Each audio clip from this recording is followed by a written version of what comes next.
Hi hello नमस्ते. तर आज आपण आपल्या चॅनलवर घेऊन आलेलो आहोत मस्त रसरशीत अशी गुलाबजामची रेसिपी. तर त्यासाठी मी घेतलेलं आहे 400 ग्रॅमचं असं गिट्सचं मोठं पॅकेट घेतलेलं आहे.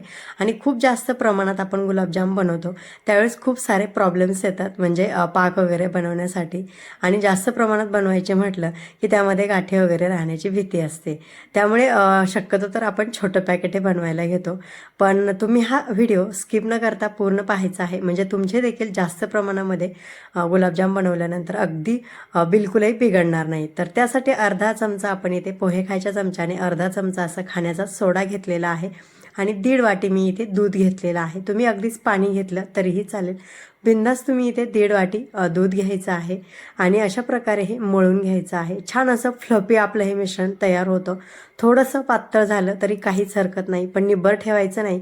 निब्बर ठेवलं तर आपण ज्यावेळेस गुलाबजाम बनवतो त्यावेळेस ते साईडला क्रॅक जातात. आणि आपण ज्यावेळेस ते तळून घेतो त्यावेळेस देखील क्रॅक जातात. आणि पाकामध्ये टाकल्यानंतर ते फुटतात देखील. तर तुम्ही पाहू शकता मिश्रण इथे आपलं अशा प्रकारे तयार झालेलं आहे. छान असं मिक्स करून घ्यायचं. आणि अगदी असंच खूप जास्त पातळ झालेलं असेल तर झाकून ठेवायचं. अर्ध्या 1 तासानंतर मळून घ्यायचं. तर मी इथे अर्ध्या तासानंतर अशा प्रकारे मळून घट्ट असा गोळा तयार करून घेतला. पूर्ण टिप्स सहित आपण हा व्हिडिओ पाहत आहोत, त्यामुळे व्हिडिओ स्किप न करता पूर्ण पाहायचा आहे. तर आपण इथे पाक तयार करायला घेतो. पाकासाठी मी इथे 1.5 लिटर असं पाणी घेतलेलं आहे आणि 1 किलो अशी साखर घेतलेली आहे. तर आपण याचा पाक तयार करून घेतोय. तर आपलं हे भांडं थोडंसं छोटं होत आहे, त्यामुळे मी इथे ॲल्युमिनियमच्या पातेल्यामध्ये हे मिश्रण ओतून घेतलेलं आहे. आणि इथे लाकडी पळीने मी हे छान असं मिक्स करून घेणार आहे. तर तुम्ही इथे लाकडी पळी यूज करायची. स्टीलची पळी ज्यावेळेस ॲल्युमिनियमला मिक्स करताना घासली जाते त्यावेळेस आपलं हे पाक थोडासा काळपट होण्याची भीती असते, त्यामुळे मी इथे लाकडी पळी घेतलेली आहे. चला तर आपलं ते पाक तयार होत आहे तोपर्यंत गुलाबजाम देखील बनवून घेऊया. तर हे मी इथे माझ्या आवडीनुसार, म्हणजे छोटी किंवा मोठ्या साईजनुसार तुम्ही तुमच्या आवडीनुसार इथे गुलाबजाम बनवून घेऊ शकता. मी माझ्या आवडीनुसार इथे गुलाबजाम बनवून घेतलेले आहेत. तर आपले इथे गुलाबजाम बनवून तयार झालेले आहेत. तळण्यासाठी आपण इथे तेल देखील टाकून घेऊया. एका साईडला तेल तापत आहे आणि दुसरीकडे आपल्या इथे गुलाबजामसाठी लागणारा पाक देखील तयार होत आहे. साखर विरघळल्यानंतर अगदी 7 ते 8 मिनिटं मीडियम फ्लेमवर आपण हा पाक तयार करून घेणार आहोत. जामून तर आपले इथे बनून तयार झालेले आहेत. तर तळून घेऊया. तळून घेताना शक्यतो सुरुवातीला तेल खूप जास्त कडकडीत गरम करायचं नाही, अगदी नॉर्मल असं गरम करून घ्यायचं. खूप जास्त कडकडीत गरम असेल तर आपण हे जामून टाकल्यानंतर त्याला लगेच कलर येऊन जातो आणि काळपट असे तयार होतात.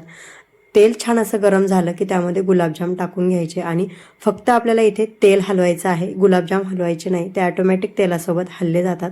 आणि जामून टाकल्यानंतर तेलाची टेम्परेचर थोडंसं हे कमी होतं, त्यामुळे मीडियम फ्लेमवर आपण हे गुलाबजाम तळून घेणार आहोत. खूप जास्त फुल फ्लेमवर जर तळायला गेलात तर त्याला डार्क असा कलर येऊन जातो आणि आतमध्ये तळल्या जात नाहीत. त्यामुळेच आपल्या गुलाबजाममध्ये गाठी देखील राहतात. तर गुलाबजाममध्ये गाठी राहण्याचं हे झालं पहिलं कारण. आणि शक्यतो गुलाबजाम तेलामध्ये फुटतात देखील. ते का तर आपण खूप जास्त स्लो फ्लेमवर जर गुलाबजाम तळून घेतले तर वरच्या साईडने कलर येत नाही आणि आतमधून ते हवा पकडतात आणि फटकन असे फुटतात देखील. त्यामुळे खूप जास्त वेळ देखील अगदी लो फ्लेमवर देखील गुलाबजाम तळायचे नाही. अगदी थोडेसे कलर येत नसेल तर अगदी शेवटी तुम्ही फुल फ्लेम करून गुलाबजामला कलर देखील येऊ देऊ शकता. तर अशा प्रकारे मीडियम फ्लेमवर मी अशा प्रकारे इथे गुलाबजाम तळून घेतलेले आहेत. ज्यावेळेस आपण ते तेलातून काढतो त्यावेळेस थोडेसे डार्क दिसले पाहिजे. ते पाकात टाकल्यानंतर फुलल्या जातात आणि कलर थोडासा फेंट होतो. म्हणजे तुम्हाला गुलाबजाम खाण्यासाठी रेडी करतो त्यापेक्षा थोडासा डार्क कलर तळताना येऊ द्यायचा आहे. तर आपले इथे गुलाबजाम तळून झालेले आहेत. आपण इथे पाक पाहूया. तर पाक तर मला इथे थोडासा घट्ट झालेला दिसत आहे. अशा प्रकारे पळीमध्ये थोडासा पाक घ्यायचा आणि अशा प्रकारे आपण हा चेक करून पाहायचा. 1 तारे आपल्याला इथे पाक तयार व्हायला हवा. अगदी 1 तारेपेक्षा थोडासा कमी झाला तरी काहीच हरकत नाही. किंवा मग अगदी हातावर घेतल्यानंतर थोडीशी फुंकर मारायची आणि अगदी नॉर्मल असा थंड झाला की आपल्याला 1 तार मिळून जाते. झाला असेल तर, नाही झाला तर अगदी 5 मिनिटं उकळून घेतला तरीही चालेल. पण 1 तारी पाक चेक करण्याची अगदी व्यवस्थित अशी परफेक्ट पद्धत आहे. तर आपले इथे गुलाबजाम तळून तयार झालेले आहेत. तर मी बाकीचे गुलाबजाम नंतर तळून घेणार आहे. जेवढे तळले तेवढे मी इथे तुम्हाला दाखवलेले आहेत.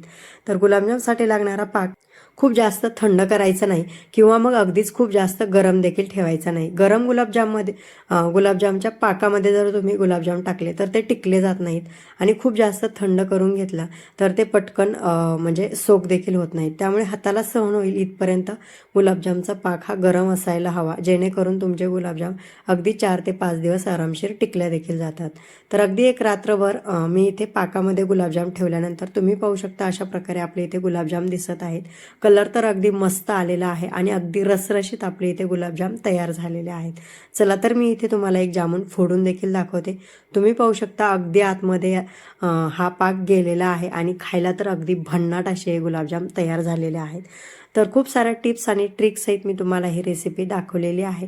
तुम्हाला आपली रेसिपी कशी वाटली कमेंट करून नक्की सांगा. व्हिडिओ आवडला असेल तर नक्की व्हिडिओला एक लाईक आणि चॅनलला सबस्क्राईब करायला विसरू नका, म्हणजे अशाच नवनवीन व्हिडिओचे अपडेट तुम्हाला मिळत राहतील. व्हिडिओ पूर्ण पाहिल्याबद्दल धन्यवाद.